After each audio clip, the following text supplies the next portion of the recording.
우리 천호 해림 교회는 일명 이제 막 설립된 개척 교회입니다. 개척 교회.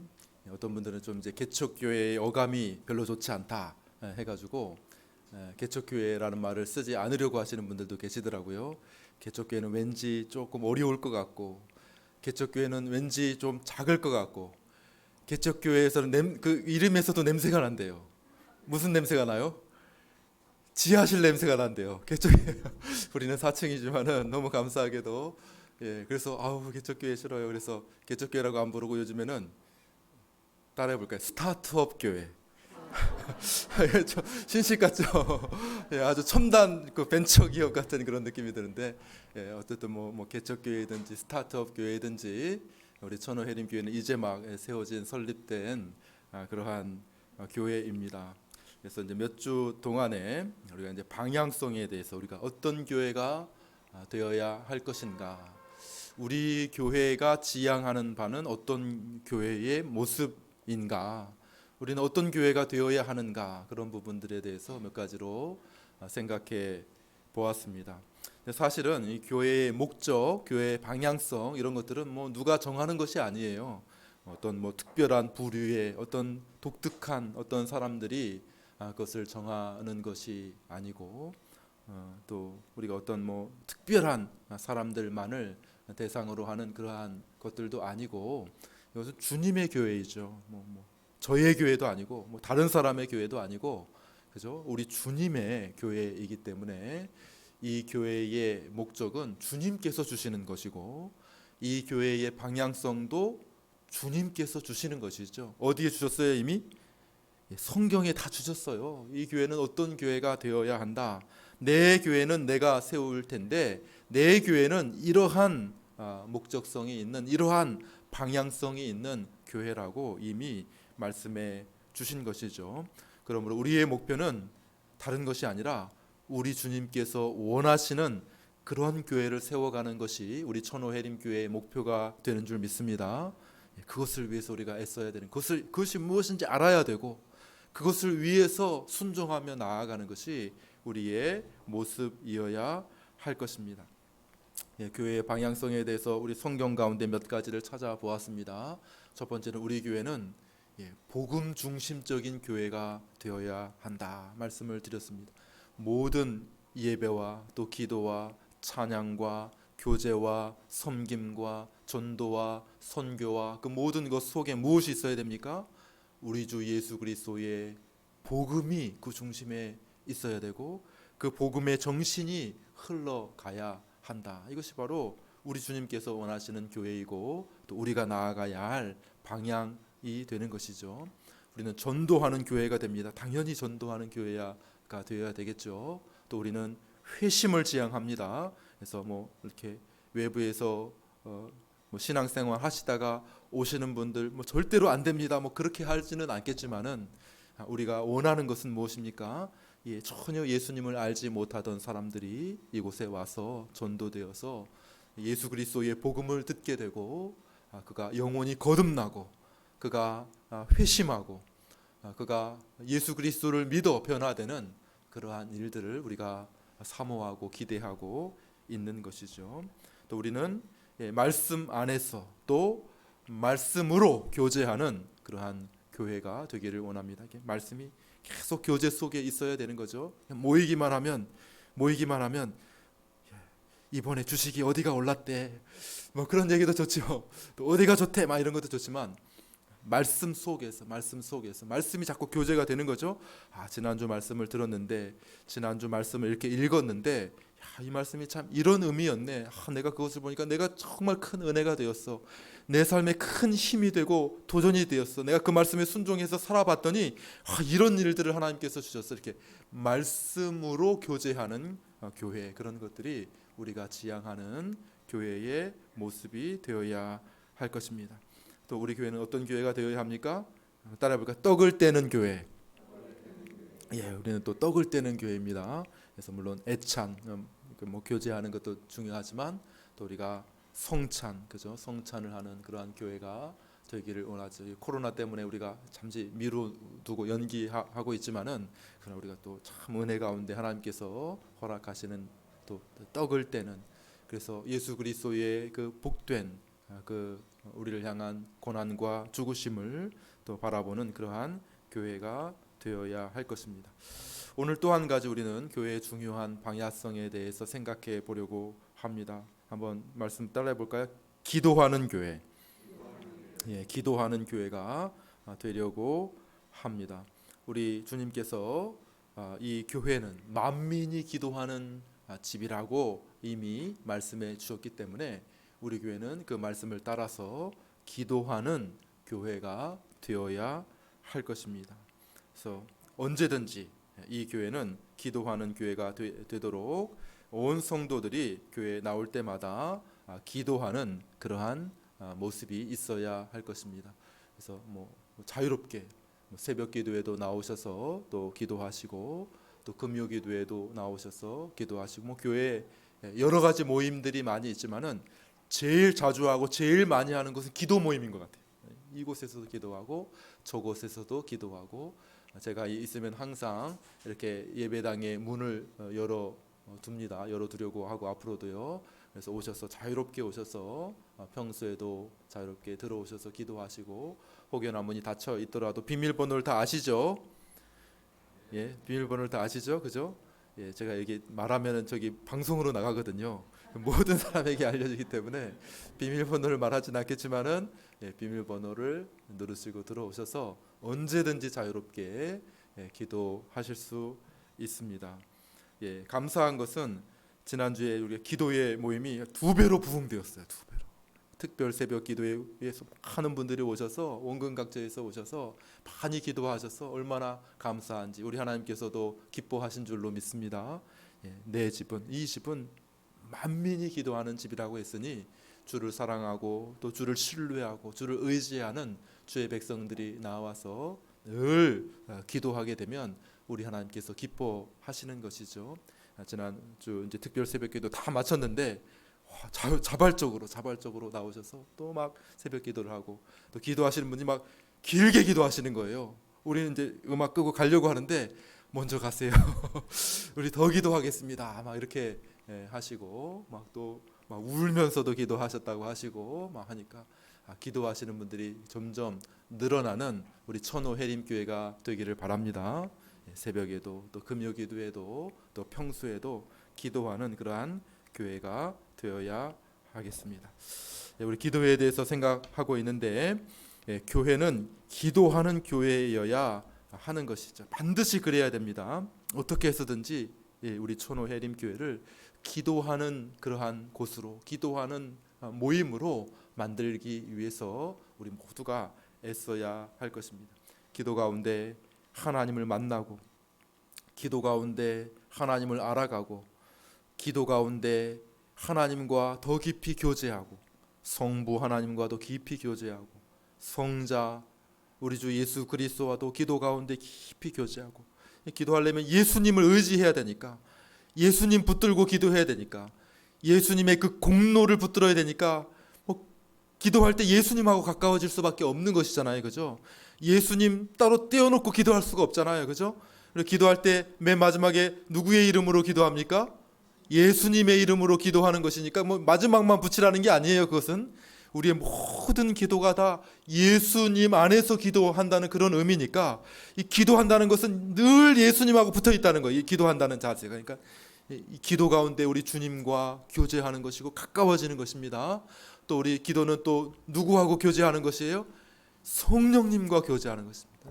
성령이 도와주셔야 우리가 기도가 잘 되는 것이니까, 기도는 한마디로 말해서 아주 유명한 청교도였던 존 오웬의 말에 의하면 기도는 삼위 하나님과의 교제다, 이렇게 얘기했습니다. 기도의 본질이 뭐냐?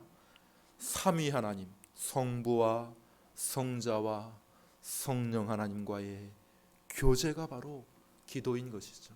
이 본질이에요. 본질. 우리 신앙생활의 본질. 기도 빼고 신앙생활을 말할 수가 없고, 기도 빼고 교회 생활을 말할 수가 없는 것이죠. 그러므로 우리 이곳에 나와서, 물론 집에서도 할 수 있죠. 그렇지만 교회니까 이곳에 나와서 기도 가운데 우리 하나님과 깊이 교제하고 하나님께 우리의 모든 간구와 필요와 소원과 또 모든 도움을 하나님 앞에 아뢰고 하나님께서 응답하시고 하나님께서 허락하신 것으로 인하여 또 하나님께 감사하고 기뻐하고 하나님과 교제하고 간증이, 기도의 간증이 특별히 넘치는 그런 교회가 될 수 있게 되기를 간절히 바랍니다.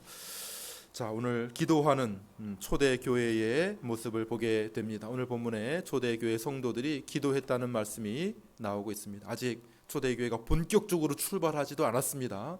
이제 막 잉태되려고 그래. 잉태되려고 막 이제 꿈틀꿈틀하고 있는 그런 가운데에 초대 교회의 모든 성도들이 기도하고 있는 모습을 볼 수가 있습니다. 우리 13절 14절 말씀 한 번만 더 읽겠습니다. 1장 13절 14절 우리 사도행전을 다 한번 펼쳐 놓으시고 1장이죠. 같이 읽습니다. 시작.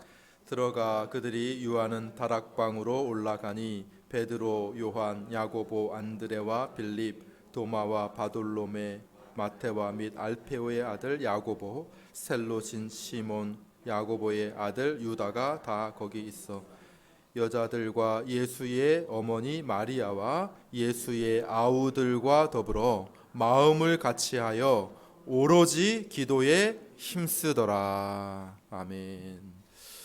제가 이렇게 가만히 이 말씀을 생각하다 보니까 이 이름들이 다 이렇게 다시 한번 보이게 되더라고요.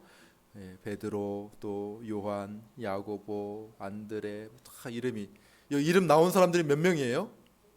예? 이름 나온 사람을 제가 다 세어보니까 12명이더라고요. 12명이 나왔어요, 이름이. 그래서 가룟 유다 빼고 아마 11명의 제자와 또 한 이름이 예수의 어머니 마리아가 나오더라고요. 그래서 12명의 이름이, 기록이 나와 있는 사람은 12명이에요. 이름이 12명입니다. 그리고 또 누가 나와 있어요? 여인들이라고 나오고, 또 누가 나와 있어요? 예수님의 아우들이 이렇게 나오더라고요. 그러니까 전체 수는 그 다음 구절에 보게 되면 모인 무리의 수가 약 120명이나 되더라. 이렇게 120명 정도가 모여 있었다는 거죠. 근데 구체적으로 이름이 나온 사람은 12명이고 또 여자들, 또 그 아우들 이렇게 나와 있는데, 이렇게 가만히 보니까 우리 교회하고 비슷해요. 흡사해. 여기도 있잖아요. 베드로, 막 그죠? 막 굵직굵직한 거죠. 안드레, 요한, 야고보 이런 분들이 다 이렇게 생각이 나요. 위대한 이런 분들이 우리 교회에 같이 오셔서 교회를 세워가고 계신데 너무 귀하죠. 또 장소도 보니까 어디예요? 어디에 모여 있어요? 다락방. 꼭대기 다락방. 우리도 마치 딱 생각하니까 우리 교회가 딱 생각이 나는 거예요. 다락방 같은. 맨날 올 때마다 우리 마가의 다락방에 올라오는 심령으로 올라오시기를 바랍니다. 근데 거기서 이 사람들이 뭘 했다고요? 기도했다고 나면 기도했다. 모여가지고 여기 다락방에 올라가지고 무엇을 했는가 가만히 보니까 기도했다고 말씀하고 있는 것이죠. 더불어 함께 투게더 마음을 같이하여 오로지 기도에 힘쓰더라. 초대교회 성도들의 모습을 우리가 보게 됩니다. 초대교회는 완벽한 교회는 아니지만 그러나 우리 주님께서 성경에 기록되어 있는 아주 대표적인 교회로서 이 땅에 앞으로 오게 될 세워질 모든 교회들이 바라보고 그 방향으로 나아가라고 우리에게 주신 모범이 되는 교회인 줄 믿습니다. 그래서 우리 초대교회를 봐야 돼. 초대교회가 뭘 했지?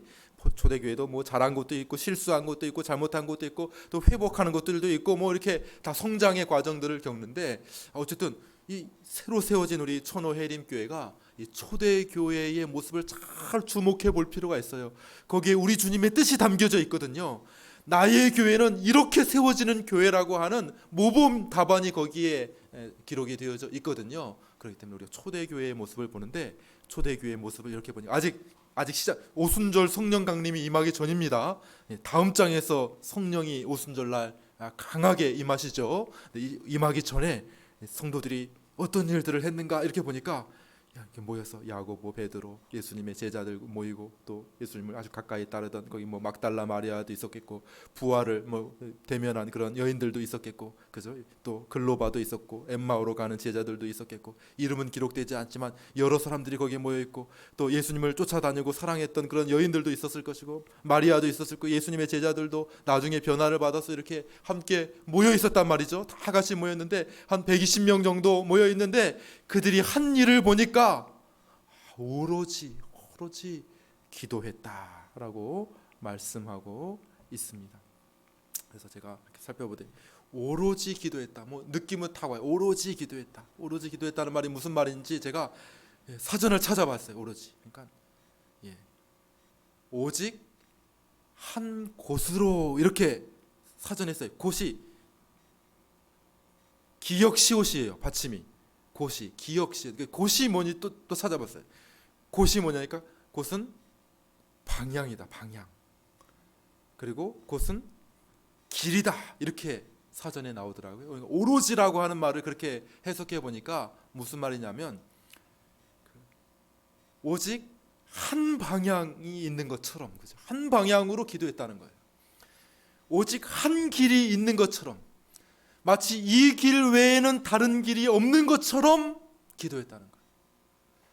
이 기도 외에는 다른 방법이 없는 것처럼 그들이 기도했다라고 말씀하고 있는 것이죠. 이전 성경 개역 한글에는 어떻게 쓰였냐면 전혀 기도에 힘쓰니라 이렇게 써요. 전혀. 오로지 기도에 힘쓰니라를 전혀 기도에 힘쓰니. 좀 전혀라고 하는 것은 배타적인 좀 부정적인 말이죠. 그죠? 전혀 기도에 힘썼다는 말은 다른 것 없이 그냥 이것만 좀 제외적으로 배타적으로 기도 외에는 없다는 그러한 마음을 가지고 그들이 간절하게 기도했다라고 말씀하고 있는 것이죠. 이런 보니까 이 초대교회의 분위기가 뭔지를 조금 느끼게 되는 거죠. 그죠? 영어에 보니까 continue 이런 말이 나와요. continue 혹은 constantly 이런 말이 나오는데 이것은 계속해서 지속적으로 이런 뜻이거든요. 기도하는데 계속 기도했다는 거예요. 계속 기도했다는 거예요. 한글 성경에는 그냥 한 방향으로 갔다는 거예요. 기도의 한 방향으로 갔다. 기도밖에는 없는 것처럼 기도했다.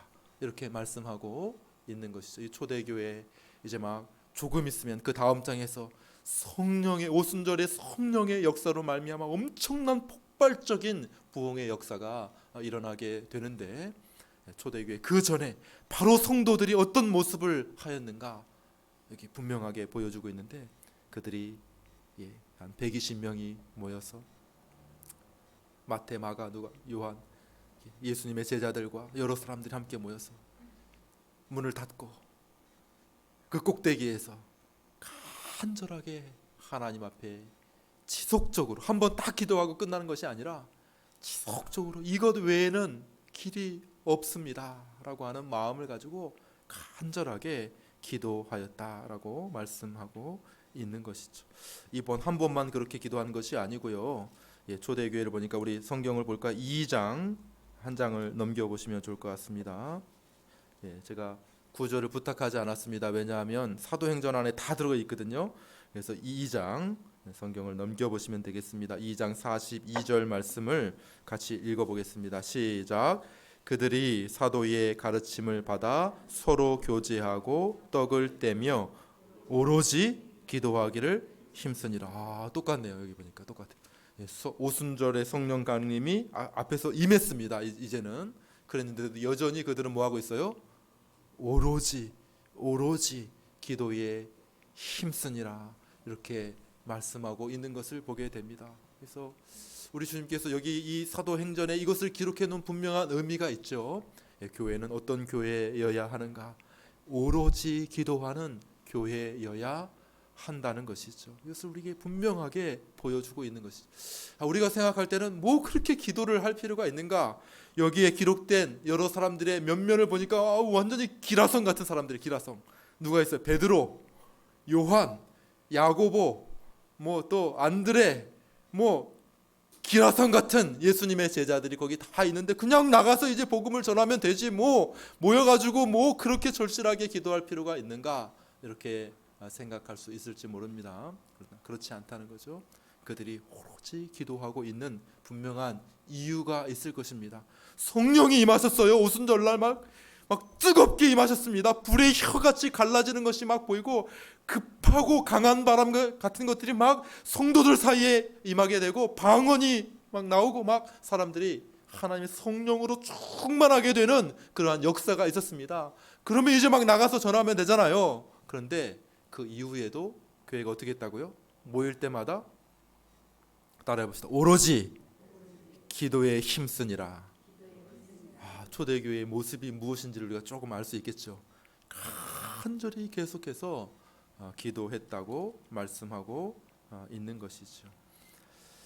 우리 교회도 이러한 초대교회의 모습을 본받는 그러한 교회가 되어야 할 줄로 믿습니다. 우리 교회의 방향성이죠. 우리 교회는 어떤 교회입니까? 우리 교회는 앞으로 어떤 교회가 되어야 합니까? 우리 교회는 무슨 일들을 해야 할까요? 우리는 기도하는 교회가 되어야 한다는 것입니다.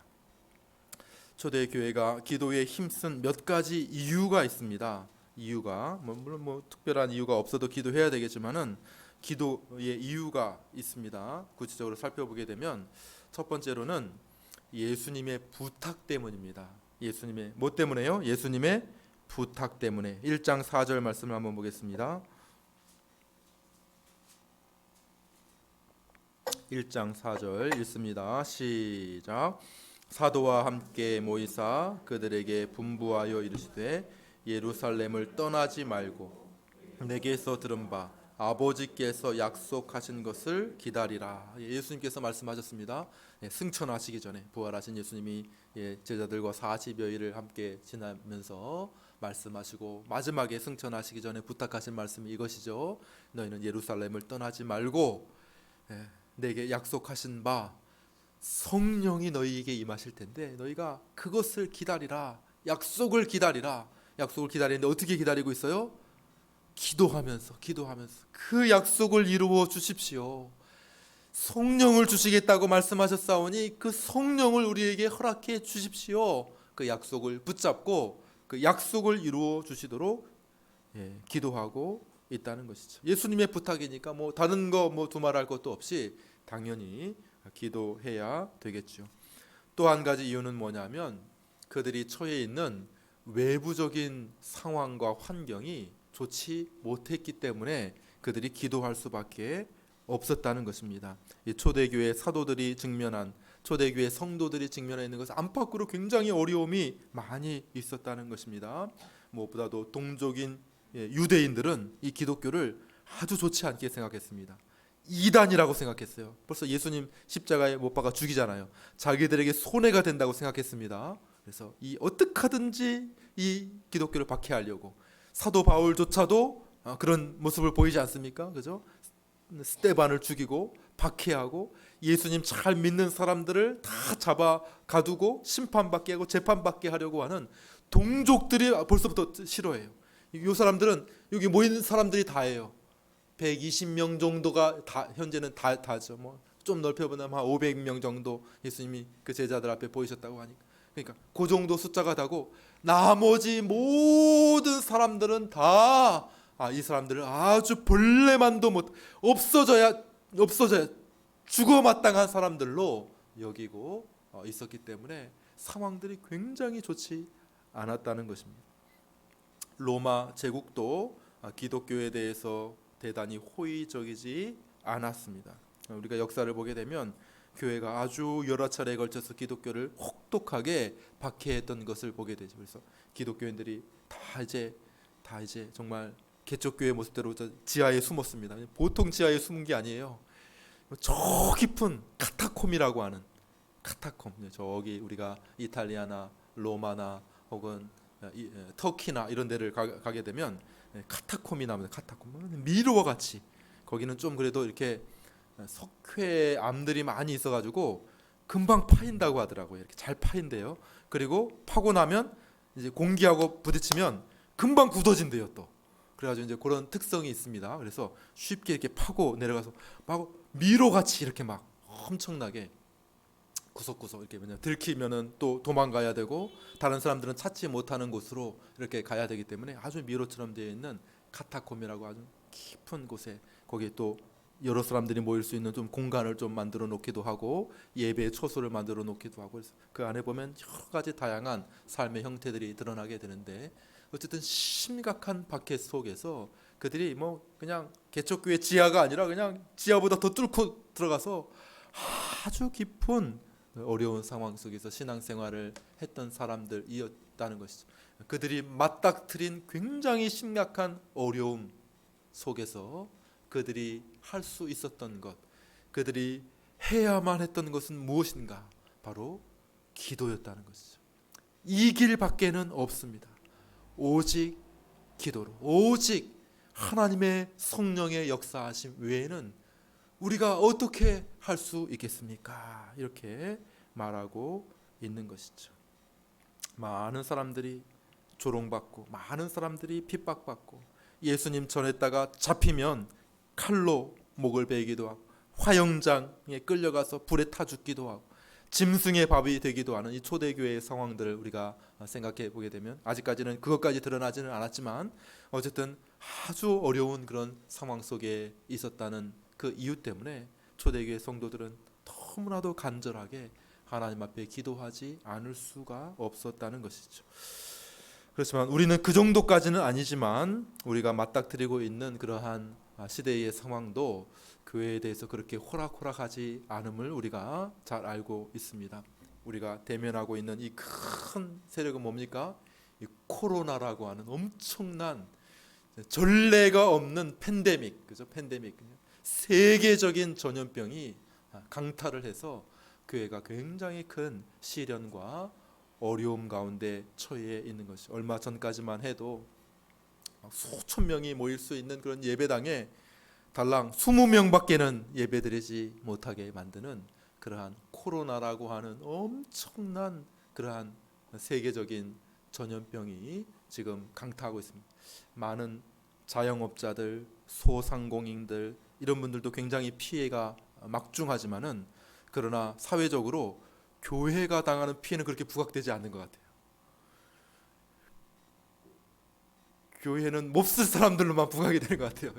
코로나 퍼뜨리는 몹쓸 사람들. 근데 이 소상공인들은 몇백만 원씩 막 지원한다고 하더라고요. 요즘에는.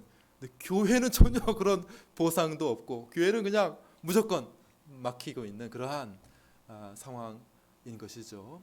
그러니까 이 코로나라고 하는 전대미문의 이런 전염병으로 말미암아 우리가 맞닥뜨린 큰 교회도 뭐 아주 휘청휘청하죠. 굉장히 어려움을 많이 겪고요. 웬만한 중형 교회들도 굉장히 타격이 심합니다. 너무 타격이 심해요. 개척교회는 말할 것도 없습니다. 개척교회는 아니 어디 요즘 같은 시대에 개척교회를 한단 말이에요. 신문에 날 것 같아요. 신문에. 조금 있으면 신문에 우리 천호 해림교회가 날 줄로 믿습니다. 벌써 우리 해림교회 김영호 목사님이 기자한테 벌써 얘기를 했대요. 찾아올지 모른대요. 자 준비하고 있으라고 그러더라고요. 이 시대에 어떻게 이렇게 여기 개척을 했습니까? 이렇게 하면서 이제 기독신문에 국민일보에 혹시 나올지도 모르니까 준비하고 있습니다 지금. 예. 총회에서도 2만 교회 운동본부가 있어요. 2만 교회 운동본부. 그래서 이제 개척하는 교회에 이제 지원을 좀 해줘요. 교육을 좀 받게 되면. 그래서 제가 기다리고 있어요. 교육을 빨리 받고 이제 도움을 받아야지 하는데 교육이 이루어지질 않는 거예요. 왜요? 예? 아무도 개척을 안 하니까. 좀 모여야지 좀 이렇게 모아가지고 교육을 할 텐데 저 혼자도 그 교육할 수는 없잖아요. 그러니까 총회에서도 제 3월 달에 분명히 한다고 했는데 연락 주신다고 했는데 연락이 안 오는 거예요. 교육이 아마 없어지지 않았는가 그런 생각이 듭니다. 요즘 같은 시기에 누가 개척을 하겠는가. 많은 교회들이 문을 닫고 있습니다. 많은 교회. 이제 개척 시작한 1년 된 교회, 2년 된 교회, 3년 된 교회 아무도 안 온대. 누가 이야기를 하시더라고요. 아니 정말 믿음이 좋은 사람들도 올까 말까인데 3분의 1도 안 오는데 이제 막 예수님 막 교회 나오려고 하다가 코로나가 터졌으니까 오겠습니까? 안 오겠습니까? 아무도 안 오죠. 당연히 믿음도 없는데 무슨 여기까지 와가지고 위험을 무릅쓰고 예배 드린다고 하겠습니까? 그러니까 이 교회가 맞닥뜨린 그 위기라고 하는 것은 뭐 상상을 초월하는 그런 어려움이 있을 수 있다는 것이죠. 근데 우리는 근데 너무 감사해요. 제 생각에는 100% 출석을 하고 있는 거예요. 너무 깜짝 놀랄 일이죠. 100% 이상을 출석하고 있으니 너무나도 감사합니다. 제가 늘 해림교회 가면 어떻게 지내요? 늘 물어보면 우리 교회는 100% 출석입니다. 그나마도 10시면 다 와요. 10시면 100% 출석. 예배는 11시인데 10시면 뭐 100% 출석입니다. 이렇게 하니까 할렐루야 사람들이 깜짝 놀래더라고요. 우리는 약간 너무나도 독특하게 하나님의 은혜로 약간 비껴 있기는 하지만은 그러나 정말 이 시대의 교회들이 맞닥뜨려 있는 바로 한 다리만 건너면 제가 아는 교회의 목사님, 함께 모여서 모임 갖는 목사님들 너무나도 큰 충격을 받고 있어서 너무나도 힘든 그런 상황인 것이죠. 마치 초대교회의 모습이 연상되는 것이죠.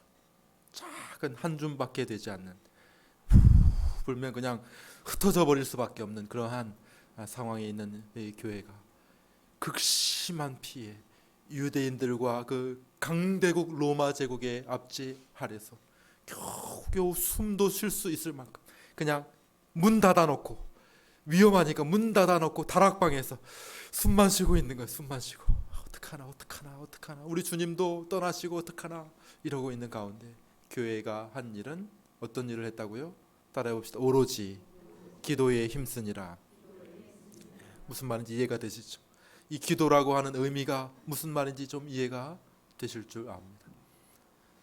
뿐만 아니라 또 그들이 기도할 수밖에 없었던 그 이유, 정말 중요한 이유는 무엇입니까? 그것은 뭐냐면 그들의 연약함 때문이었다는 것이죠. 그들의 연약함 때문에. 우리가 보기에는 여기에 베드로 막 그냥 그냥 일당백, 일당만의 그 용사가 아닌가. 베드로, 야고보, 안드레, 요한, 기라상 같은 사람들이 여기 다 있다고 생각하지만은, 그러나 그 당시에 제자들의 모습은 정말 허술하기 짝이 없는 연약한 모습을 가지고 있었다는 것이에요. 베드로가 한 번은 큰 소리 땅땅 쳤습니다. 주님, 저는 절대 주님 부인 안 합니다. 저는 죽어도 주님과 함께 따라갈 거예요. 막 한 번 자신감이 넘쳐가지고 저는 어디든지, 베드로 막 호탕하잖아요, 느낌이. 그죠? 주님 어디든지 따라갈 것. 그러나 여기에 마가 다락방에 모여 있는 베드로와 그 비롯한 모든 제자들의 모습은 뭐냐면 다 패잔병들이에요. 다 실패한 사람들. 왜요?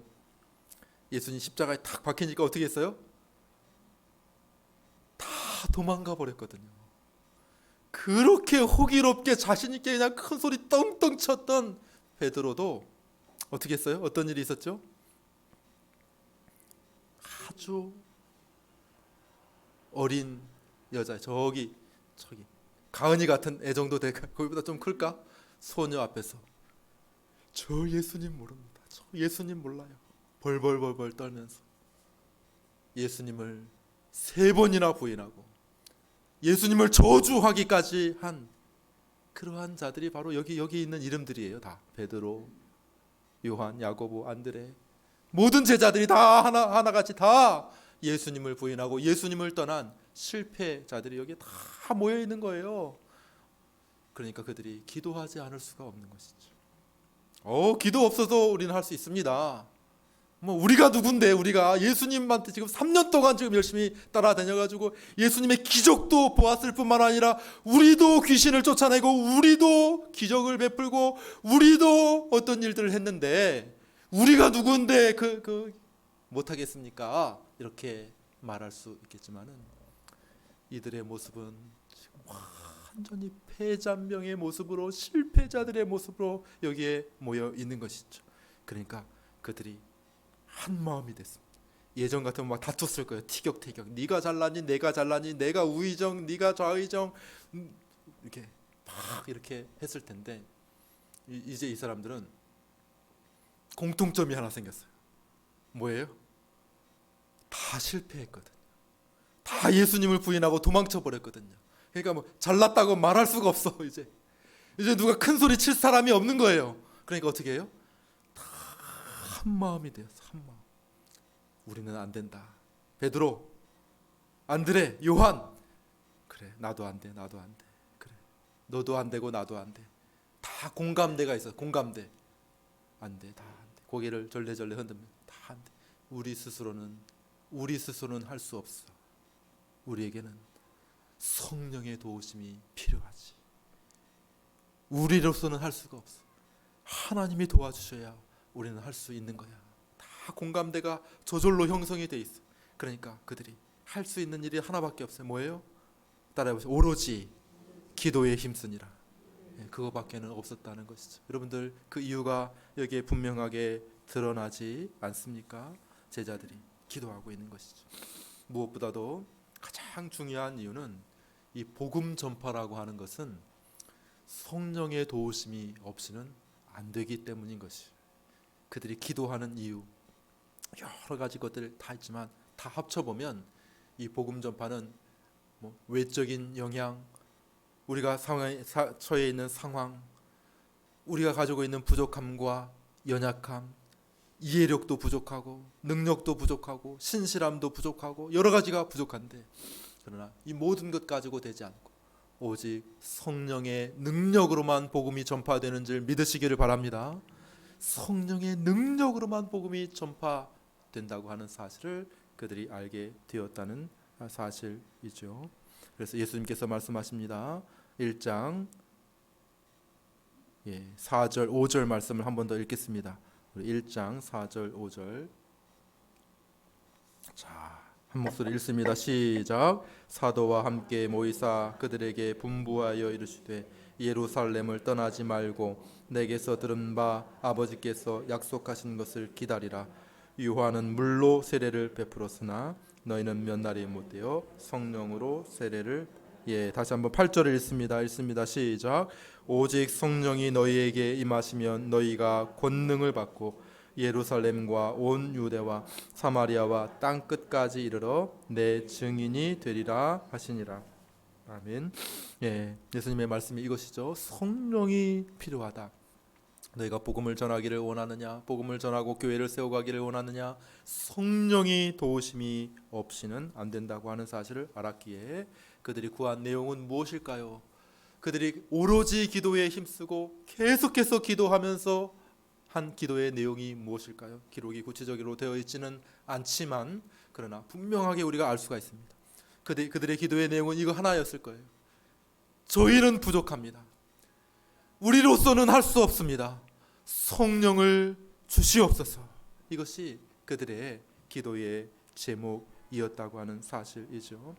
여기에 모여있는 사도들뿐만 아니라 나중에 동참하게 된 사도 바울도 같은 마음을 가지고 있었습니다. 사도 바울도 동일하게 말합니다. 데살로니가전서 1장 5절 제가 읽습니다. 이는 우리의 복음이 말로만 너희에게 이른 것이 아니라 오직 능력과 성령과 큰 확신으로 된 것이니, 이렇게 말씀하고 있습니다. 사도 바울도 말로만으로 안 된다는 사실을 알고 있었어요. 말로 전했죠. 분명히 말로. 이 복음은 말로 전해지는 것 아닙니까? 그죠? 말로 전했죠. 사도 바울. 말로만 전해진 것이 아니라는 거예요. 그럼 뭘로?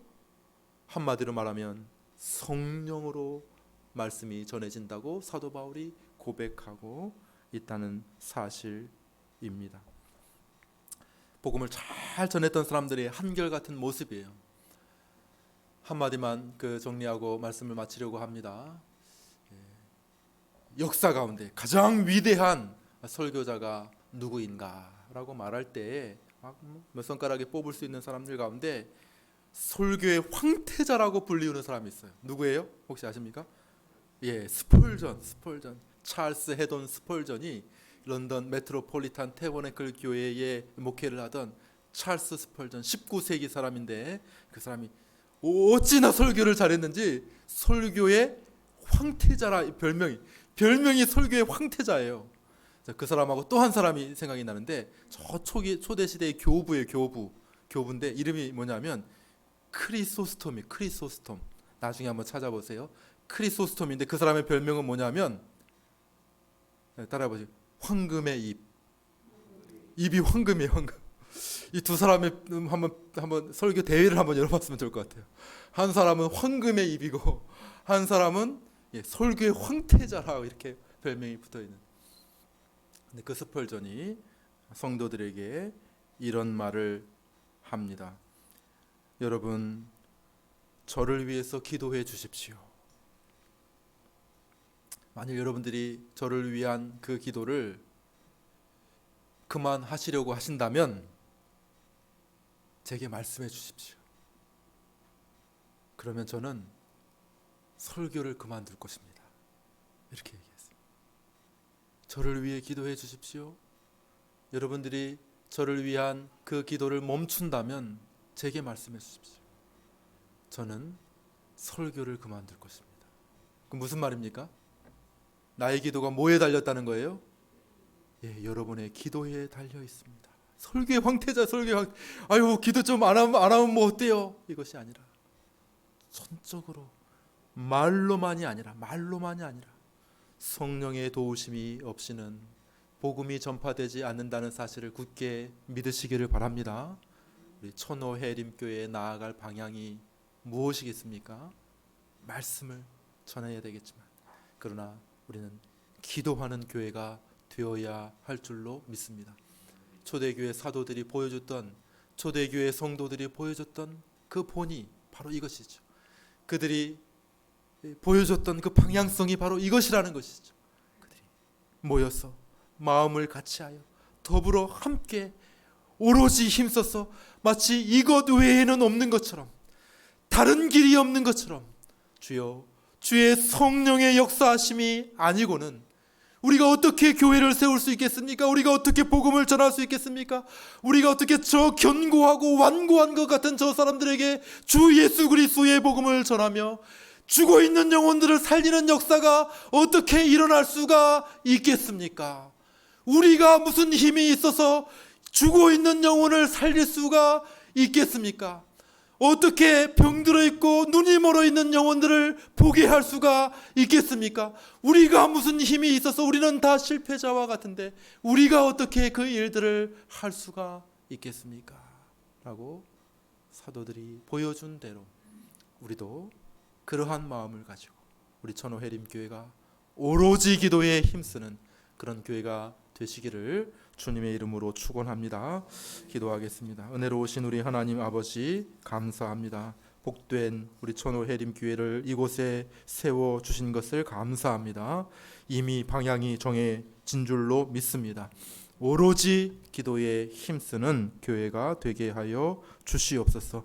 우리가 기도할 때에 오순절날 성령의 충만함으로 사도들이 복음을 능력 있게 증거하였던 것처럼 놀라운 부흥이, 놀라운 성장이, 놀라운 교회 세워짐이 이곳에 있게 하여 주옵소서. 우리 천호 해림교회가 주님의 기뻐하시는 뜻 가운데 든든히 세워가게 하여 주옵소서. 주 예수 그리스도의 이름으로 기도하옵나이다.